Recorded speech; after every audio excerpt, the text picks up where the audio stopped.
नमस्ते दोस्तों, मैं एडवोकेट दीपक मोटवानी वर्धा से। मैंने यहाँ पे अपना एक लॉ एसोसिएट्स खोला है।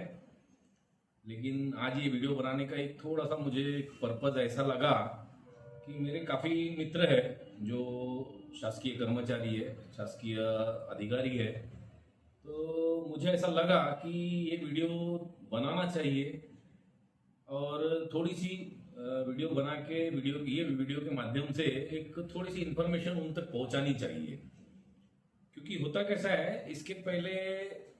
सीआरपीसी थी और अभी 2023 में बीएनएसएस आई, म्हणजे भारतीय न्याय संहिता,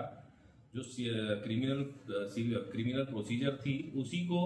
नाम चेंज करके भारतीय न्याय संहिता, भारतीय नागरिक सुरक्षा संहिता रखा गया है। और उसमें एक कलम ऐसी थी कि 156(3), जिसमें अगर कोई भी रिपोर्टर, म्हणजे कोई भी कंप्लेनेंट अगर पुलिस स्टेशन में जाता है और वो अपनी रिपोर्ट देता है और वो रिपोर्ट अगर कॉग्निजेबल ऑफेंस है, म्हणजे दखल पात्र स्वरूप की अगर रिपोर्ट है, तो सुप्रीम कोर्ट के बहुत सारे जजमेंट है कि उनको मैंडेटरीली वो एफआईआर नोंद करनी चाहिए। लेकिन जब पुलिस अगर रिपोर्ट ऑफेंस रजिस्टर्ड नहीं करती है, तो ऐसे समय में सीआरपीसी 156(3) का यूज करके कोई भी संबंधित जेएमएफसी कोर्ट, म्हणजे जो जेएमएफ जुडिशियल मजिस्ट्रेट फर्स्ट क्लास जो रहता है वो जुरिडिक्शन का, वहां आपको एप्लीकेशन फाइल करनी पड़ती है। लेकिन होता इसमें ऐसा था कि बहुत लोगों ने इस 156(3) का मिसयूज करना शुरू किया। जैसे बहुत सारे अधिकारी जो अपना ऑर्डर करते हैं वो एक्चुअली जुडिशियल ऑर्डर रहता है, लेकिन वो ऑर्डर किसी न किसी के अगेंस्ट में हुआ, तो एक पार्टी जिसके अगेंस्ट में हुआ वो क्या करती है, वो अधिकारी को फंसाने के लिए या अधिकारी को एक तकलीफ देने के उद्देश्य से पुलिस कंप्लेंट करती है कि वो जो उसने ऑर्डर किया है वो ऑर्डर उसने जानबूझ के पैसे खाके या एक पार्टी को सपोर्ट करके या कुछ तो भी एक मेलाफाइड इंटेंशन से वो उसने ऑर्डर दिया है उसके अगेंस्ट में, इसलिए इन पे फौजदारी गुना दाखल करो, या जिसको अपन इजी भाषा में ऐसा बोलेंगे कि 420 का गुना दाखल किया जाए, ऐसी उनकी डिमांड रहती थी। जिसके आधार पे फिर बहुत सारे केसेस ऐसे हुए कि लोगों ने 156(3) के अंतर्गत, म्हणजे सेक्शन सीआरपीसी के 156(3) के अंतर्गत बहुत सारे अधिकारियों के अगेंस्ट में बहुत सारे लोगों ने कंप्लेंट देना शुरू किया। और इसमें हुआ ऐसा कि बहुत सारे कोर्ट ने वो 156(3) के अंतर्गत उन पे इन्वेस्टिगेशन के ऑर्डर भी दिए, जिसके वजह से बहुत सारे अधिकारी सफर हुए। बहुत सारे जो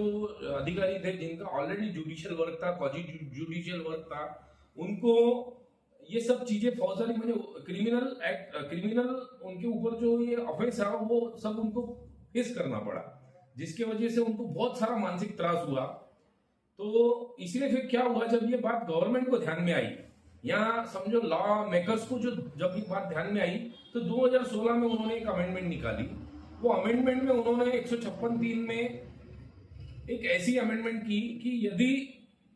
कोई भी गवर्नमेंट अधिकारी के अगेंस्ट में अगर आपको 156(3) फाइल करना है, तो उसमें कोर्ट को